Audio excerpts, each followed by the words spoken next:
YouTube, you may remember from the previous video that I updated that I was on the fence about the Wet n Wild eyeshadow palette, and this is the Silent Treatment. That was a video from 2013, so I'm going to make an updated video now in 2014 to see if my opinion has changed on this.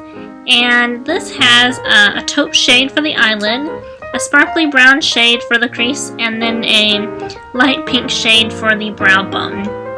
And before we get started applying the actual makeup itself, I'm going to talk about what I have already applied to my face. I have a mineral foundation. This is in the shade Golden Fair. And I have a mineral concealer in the shade Bisque. I have some eyeshadow primer. I have the CoverGirl Cheekers blush in Plumberry Glow. It's a very pretty color that I like a lot. And then I have the MAC Cream Cup Lipstick, which is... Then I have the MAC Cream Cup Lipstick, which is a very pretty pink.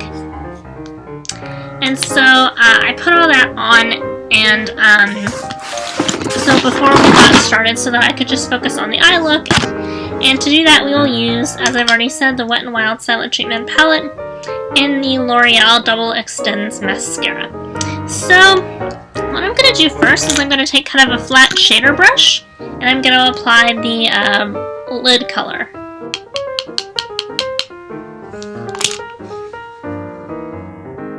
And I really like this brush because it allows you to pack the color on really easily.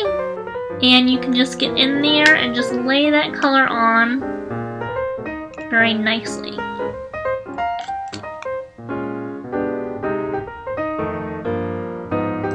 I think my issues with this palette last time were the color.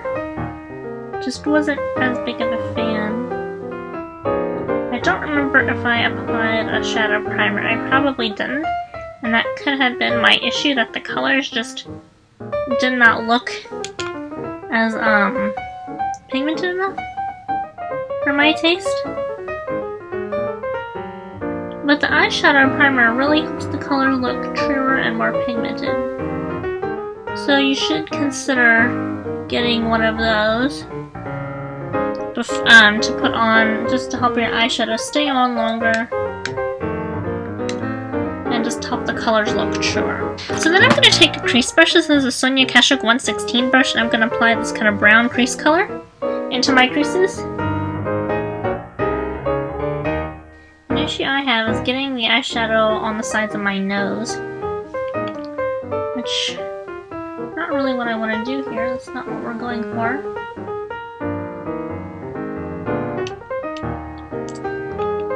Just kind of work that in there as best as you can.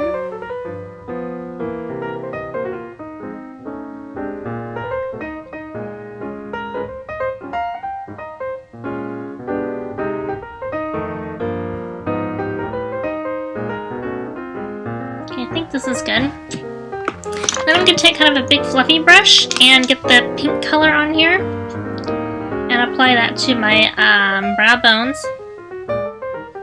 This is kind of a big fluffy eyeshadow brush called a tapered blending brush. And this you just kind of use to blend the brown with the pink. The brown crease color with the pink bone color. And I think I got this a little bit intense, the brown color. So I'll have to try it with a brush that doesn't pack the color down as much or in a big of a stripe. Or just try not to, you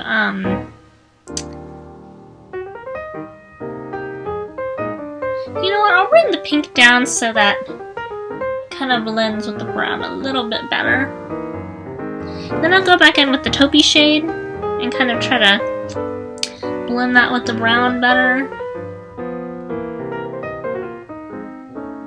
Blending is important when you do your eyeshadow because that just makes it look that much better, that much less harsh. It makes it look less harsh, basically. I don't know if it's the actual eyeshadow itself or if it's just the way I applied it, but it seems awfully dark for the other eyeshadow colors.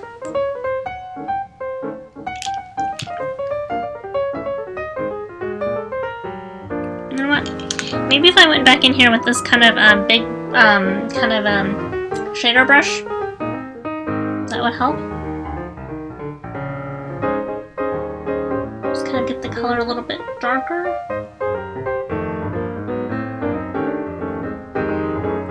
These videos, like I said, are experimental, so sometimes I go into a video like having an idea. That's kind of what I show you. It's kind of my experimenting.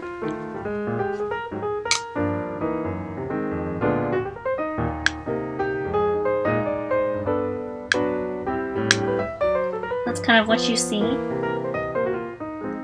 Okay. Yeah. I can live with this. Okay, so this isn't so bad. That is my updated eyeshadow look. Basically, same type of application as before, just with different tools, and a little bit of blending. So when you put on eyeshadow like this, blending really seems to help. So yeah, this is the updated look. The application's probably, the colors aren't so bad. Like, the application's probably, I don't know, 6 out of 10. It's not bad, but it could be better. I think that I could get a little bit less brown on the creases, so I have to try this again and really try to perfect it. So I'm just gonna go in with the mascara. This is the double extend. I'm gonna do the primer first.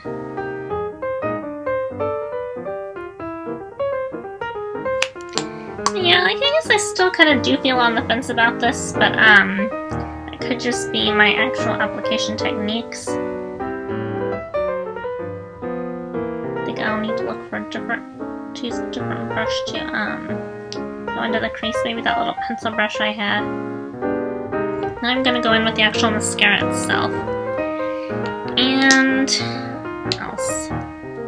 You notice I have quite the background behind me. I'm actually trying to reorganize my room, so got a lot of crud out.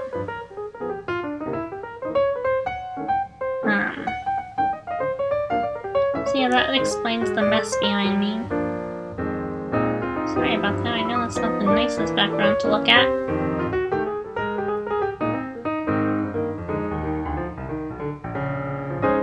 But that will be cleaned up one day. Sometime in the near future. We hope.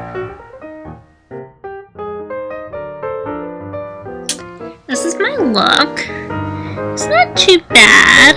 I find it to be a little bit dark, so I'll have to work on applying the crease color a little bit more lightly. What I will probably do in the future is go in with this little pencil brush to apply the crease color because it has that finer point. It's not as big as this brush right here. See, like, it's like so much smaller. Put it in front of my scarf so you can see, but yeah, it's like so much smaller than the crease brush right here. So I'll probably try the pencil brush just to get that brown a little finer so that it will look a little bit better when I apply next time. But anyway, guys, that is my take 2 with the Wet n Wild Silent Treatment eyeshadow palette. These are pretty popular, and I will have to see if I can find a way to apply this to where I love these eyeshadows as much as everybody else does. And I will see you guys later. Bye!